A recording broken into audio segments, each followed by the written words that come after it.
Jadi salah satu podcaster sains muda Indonesia. Bismillahirrahmanirrahim. Assalamualaikum warahmatullahi wabarakatuh. Saudara-saudara sekalian, hari ini adalah hari terakhir kita bebas konsumsi, karena besok paginya sudah kita puasa. Waktunya panen besok pagi. Panen apa? Panen amal. Kenapa dikatakan panen amal, rekan-rekan sekalian?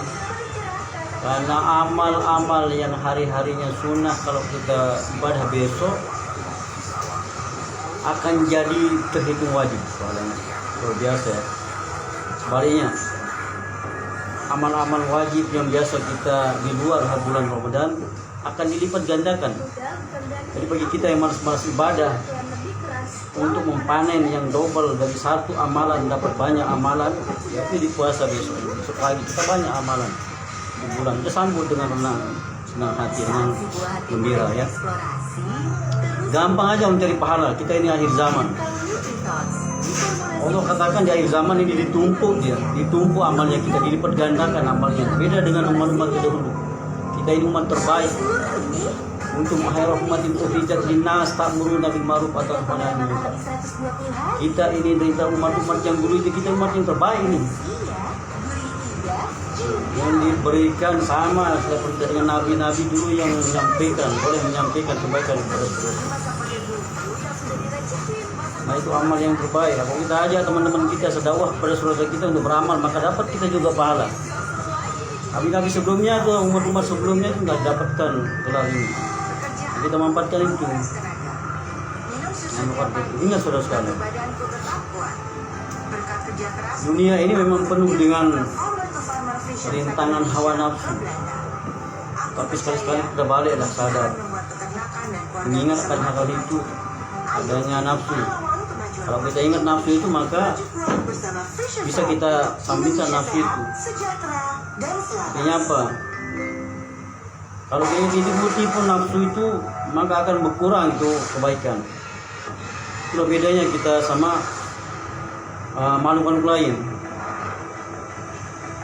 Kita bisa jadi baik, lebih baik dari malaikat kalau kita bisa sampaikan nafsu kita itu. Karena malaikat beribadah itu tidak ada nafsu, jadi bebas saja beribadah, tidak ada godaan. Tapi kalau kita ini ada yang menghalang, ada yang besar dalam diri kita ini, nafsu. Jadi berat diri kita ini untuk menjadi orang baik itu, karena ada yang besar nafsu itu selalu di depan dia. Sudah ditunjukkan umur kita 60-70 tahun dari umat Nabi Muhammad terakhir, tapi nafsu kita ribuan tahun di depan tetap besar. Kalau kita bisa mengampungkan nafsu kita itu, lebih baik daripada Nabi. Tapi sebaliknya, kalau Anda berbuat itu di binatang, di hewan yang di luar daripada makhluk punya tatanan kayak manusia ini, maka ya sama aja sama mereka. Kenapa? Karena mereka dikasih sampai dari nafsu, juga dikasih pikiran untuk membedakan itu. Orang yang tidak mempunyai menggunakan pikirannya itu sama aja dengan itu yang meja, sama dengan makhluk-makhluk lain, karena dia tidak gunakan itu.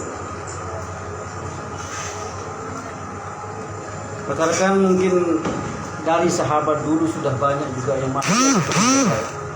Apalagi kami diterima punya banyak sekali cobaan. Tapi harus kita sekali-kali mengingat usia. Umur 40 tahun ini sudah balik, sudah mendekati mati sudah kasarnya ya. Yang lahat semakin dekat, balik sudah. Kalau masalah siapa yang buruk, semua kita pernah buruk. Tapi jangan kita menganggap keburukan itu jadi menganggap yang sudah berlalu kemudian sulit untuk disampingkan. Walaupun gimana pun banyaknya dosa kita, kalau kita bertobat, Allah itu maha murah, maha, tidak ada yang memiliki sifat maha selain Allah. Sifat maha itulah kita manfaatkan, maha pemurah, penyayang. Kalau tidak kita manfaatkan itu, penyayang itu, dia tidak akan terampun nanti dosa kita. Jadi sengsara lah. Padahal kita dihidupkan sama Allah, sudah ada rezeki. Allah Halik, Allah Malik, Allah Razak. Aku yang beri rezeki kata Allah. Aku hidupkan kau, aku yang mematikan kau. Apa tugas kita yang mau bumi ini? Kuambusikum ahlikum nar. Jaga dirimu dan keluargamu dari neraka. Itu kuncinya sebenarnya.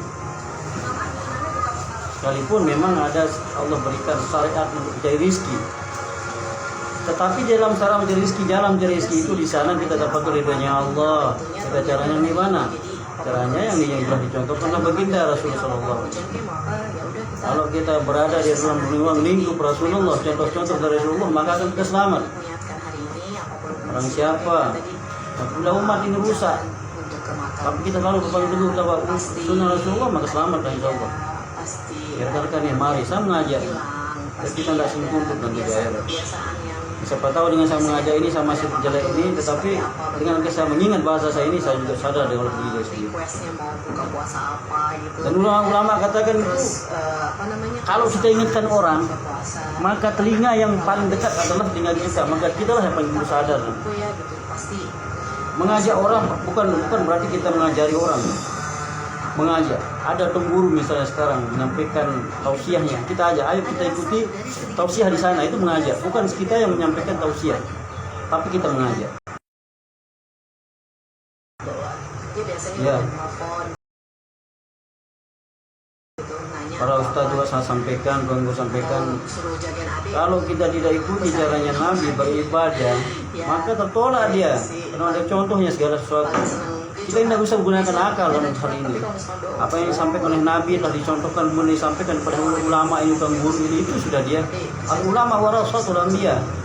Habis sudah dia ada, sudah meninggal dunia, wafat, dia sudah tidak ada di muka bumi ini. Jadi siapa? Ya ada warisnya itu, ada pengikut, pelanjut estafet hidupnya yang mengajar dan mendakwahkan. Siapa? Orang-orang yang punya sanad ini. Orang-orang yang punya ilmu, yang ambil sanadnya dari yang jelas. Para pengguru putih itu aja. Ya. Yang jadi dangkal-dangkal aja, misalnya ibadah, sholat. Nah, sholat yang diajarkan Rasulullah itu adalah sholat yang tentunya cara beliau ada 3 tertib sholat. Di pertama adalah waktu. Waktu sholat sudah awal waktu, bahkan udah luang waktu sholat sudah. Tahu saya sampaikan yang lain, kalau misalnya penting-penting sholat sudah awal waktu mas. Yang kedua, di mana azan dikumandangkan. Azan dikumandang, di mana azan dikumandang, datang aja sana Pak. Karena seperti saya sampaikan tadi awal itu, kita melangkah saja kita ke tempat sholat itu sudah langkah demi langkah kita berhitung oleh Allah Subhanahu wa taala. Tidak lipat ganda. Wahai kita di zaman ini, kita mempatkan waktu akhir zaman ini. Betul di akhir zaman ini. Kelebihan akhir zaman ini, kelebihan orang-orang yang lebih oleh Allah Subhanahu wa taala di akhir zaman. Lipat ganda. Ya. Ingatlah yang lahat itu tujuan akhir kita. Tujuan akhir kita. Penyesalan kita belum nyampe dengan lahat. Sakaratul maut pun ya Allah. Misal itu. Tertib yang kedua adalah caranya Rasulullah. Cara berjamaah. Kalau berjamaah kata ulama itu yang diborong pahala kita. Di doa yang imam itu hafiz Quran doa di sana itu yang dijabah doanya oleh Allah.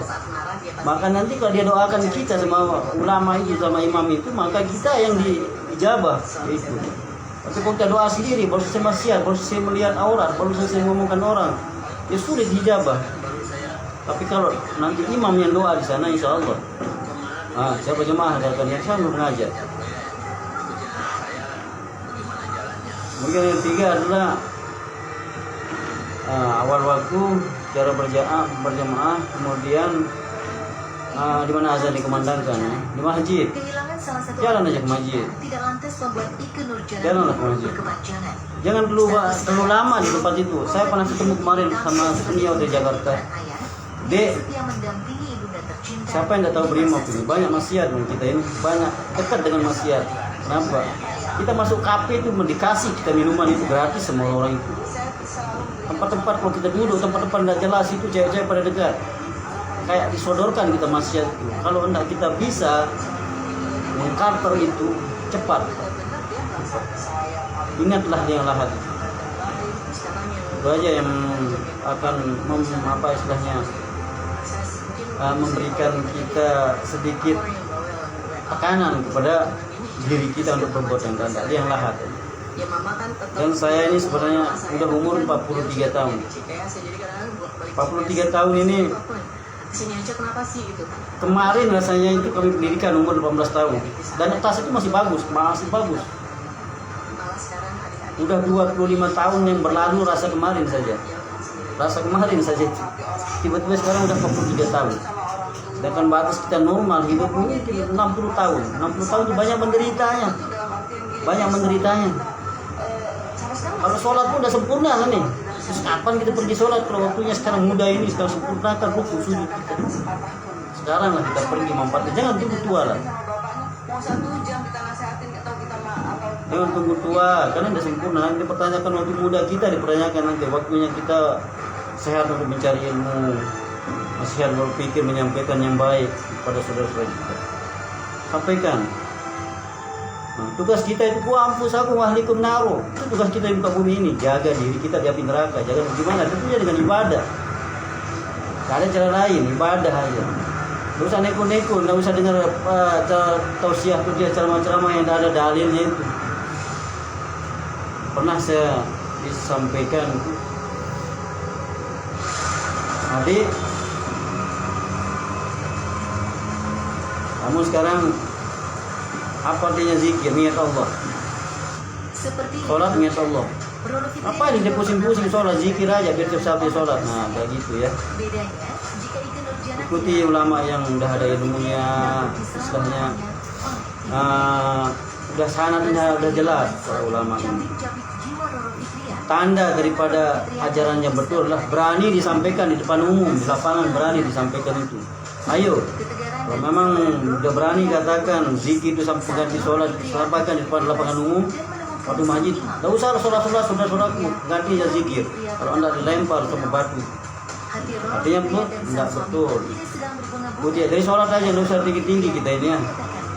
Kita mau dibilang lambat kita duduk ilmu. Ikutilah orang yang telah menuntut ilmu.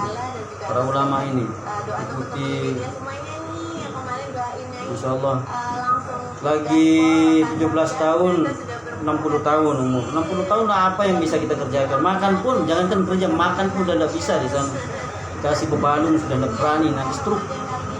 Dalam manda berani, daging sate tidak berani, apalagi ibadah sudah berepot, berokok kejengkuk kita itu. Dari sempurnya mau mahrojul huruf baca Al-Quran sudah hilang gigi itu sudah pas. Sekarang lah waktunya kita masih muda ini. Bukan kami nyalahkan udah tua-tua itu ya.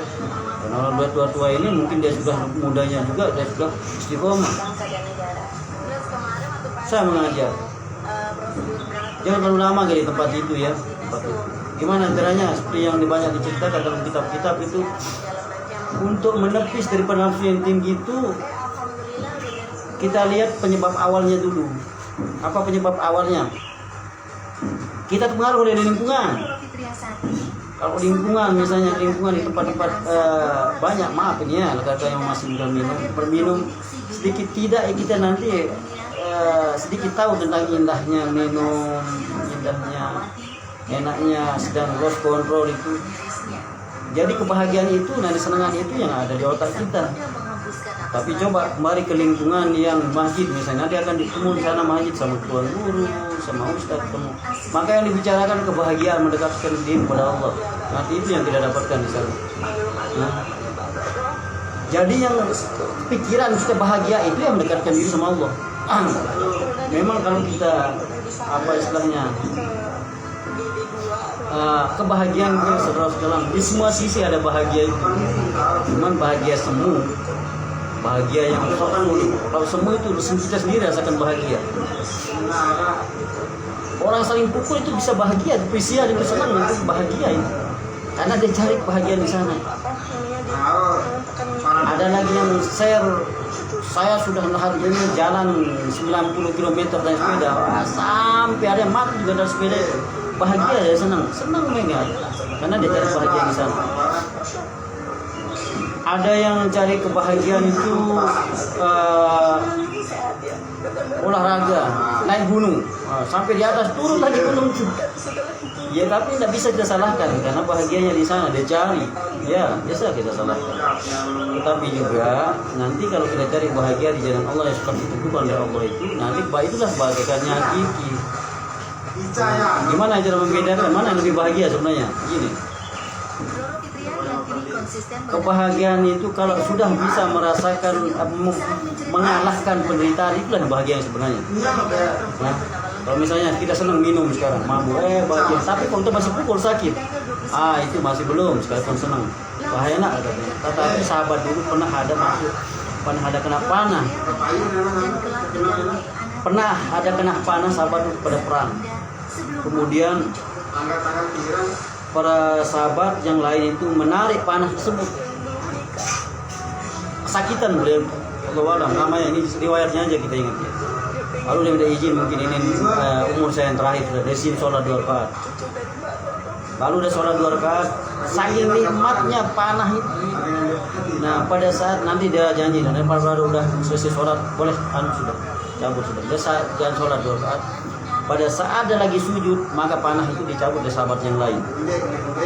Nah, singkat cerita pada ada salam, assalamualaikum, maka dia katakan insya Allah cabut sudah. Sahabat yang lain heran,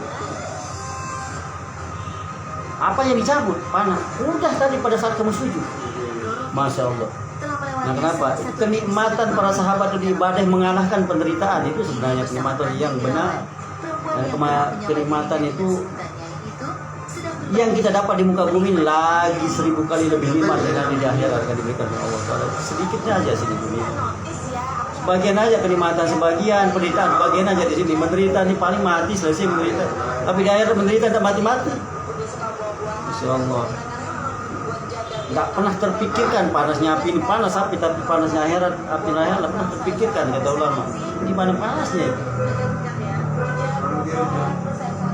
Gara-gara pingin lebih nafsu pada kita digaji udah negara Brimob udah digaji banyak ini sebenarnya Brimob ini tidak cukup, tidak ada habis kita makan nih, cuman masih mencari jalan lain judi lah. Itu kami kena heran kita sekarang sebenarnya katanya rata-rata orang pintar manusia ini pintar, tapi asik pemikirannya kayak gimana ya? Kenapa saya katakan demikian? Mari rekan coba ya. Kita lihat orang selesai narkoba itu kurusnya apa, tubuhnya itu kayak wayang. Hartanya habis sama narkoba itu. Habis.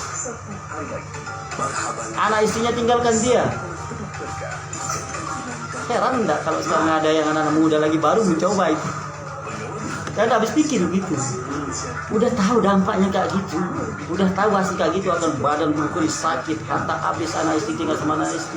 Cuma ada yang baru mulai. Apa kayak gimana ya? Enggak kepikiran. Ada lagi. Duduk di pinggir jalan. Dulu saya nih orang kaya, rumah saya 3 Pak rumah saya dulu. Banyak di bemo saya katanya. Kenapa terus sekarang udah ada apa semuanya sudah habis gitu. Kenapa? Karena judi gitu. Habis judi iya. Tetapi sekarang dan intinya judi banyak sekali dapat judi nih. Sekarang pintar nggak gitu. Udah tahu hasilnya kayak gitu, wah ini mencoba. Masya Allah nafsu ini ya. Memang iblis ini memang dari bawah kanan itu kiri dan atas dia goda menjanjikan kita umpama misalnya jikalau ini iblis punya kerjaan. Ada lagi yang mabuk. Kita kalau pusing sedikit itu cari obat. Ini kalau cari pusing dengan bayar minuman gimana ceritanya itu? Bukan, berarti itu masih suka sama ini nih. Dari teorinya apa? Logisnya aja itu. Itu minuman bau aja kayak apa kalau diminum itu?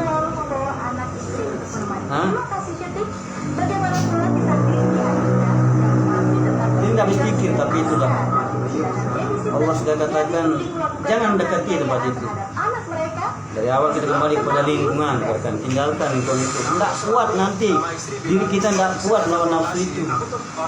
Kalau zina ada terkabul, karena kalau tinggal dan berdekati sudah tidak mampu. Ibarat kita sekarang ada anak kecil pegang api di dekat orang kupah bensin. Oh, tidak usah main api di sana kata orang tuanya. Oh, tidak apa-apa nanti kalau apinya jalan saya sambar dia. Kayak gitu kita melawan kepada orang ini. Kita belum paham, otak kita tidak nyampe mau berteori sendiri. Nggak bisa kita tahan itu api itu kalau udah menyambar bensin. Begitu juga kalau udah nafsu ini, kalau apa nggak bisa kalau di lingkungan begitu nggak bisa tinggalin lingkungan itu. Hiduplah sama orang-orang yang ada amalnya.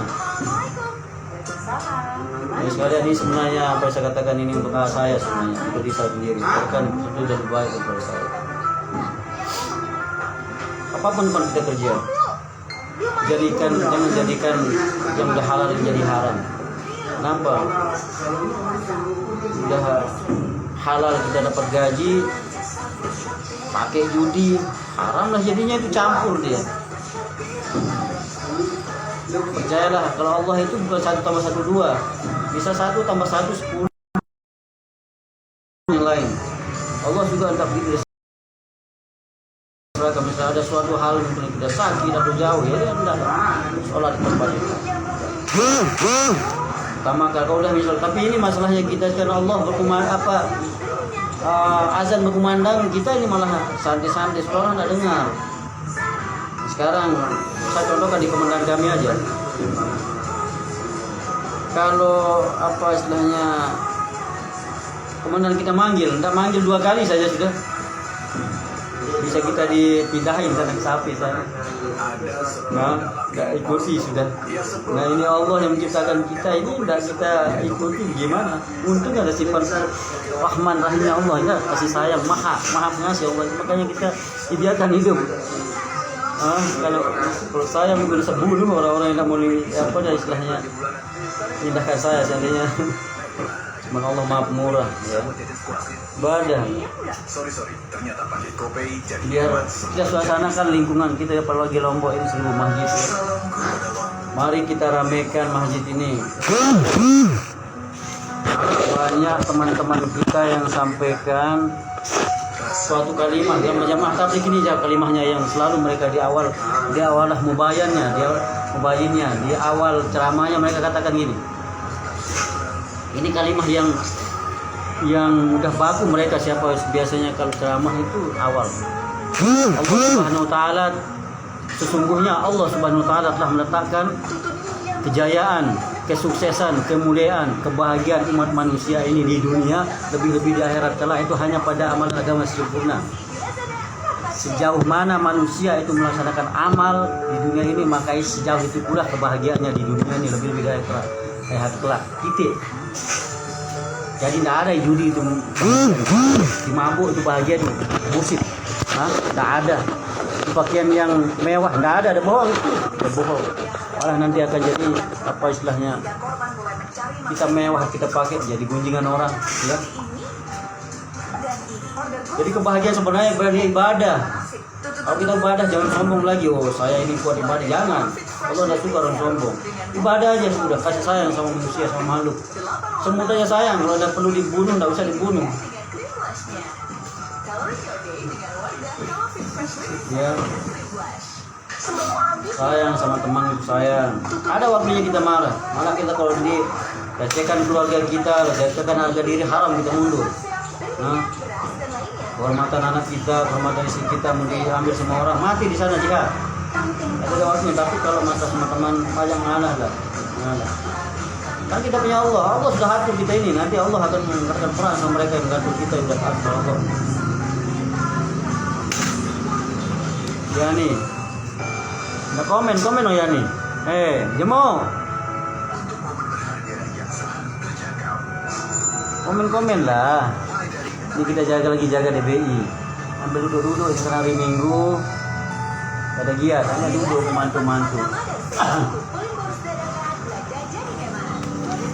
Adiani, gimana kabar kau? Semoga saya berpikir dalam lindungan Allah Subhanahu wa taala, amin ya rabbal alamin. Tidak ada perlindungan yang diberikan kecuali perlindungan Allah. Jalan pada garisnya. Ambil yang pasti saja sudah. Memang sholat di masjid ada yang memperbolehkan, di luar masjid ada, kalau sekalian sempat dan tidak sempat, ada yang memperbolehkan, apa yang enggak, ada yang enggak. Tetapi kalau kita sholat di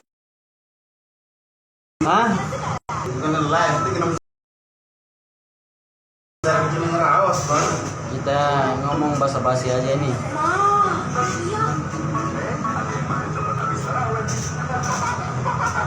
Gimana kabar? Ini sama Jemu, how are you today?